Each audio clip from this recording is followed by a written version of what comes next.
திறந்தது மணிக்கதவு மரகத பதுமையை இனி தழுவு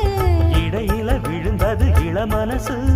இருக்கிற சுகம் அது பல தினசு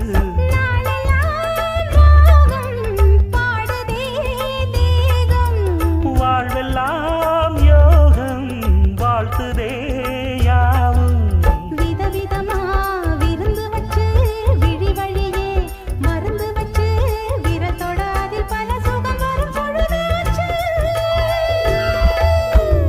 காட்டுக்குயில் பாட்டு சொல்ல வீட்டு கிளி கேட்டு கொள்ள ஒட்டி வந்த தாளமே கொட்டும் கெட்டி மேளமே தொட்டணைக்க வேணுமே பட்டு கிளி நாணுமே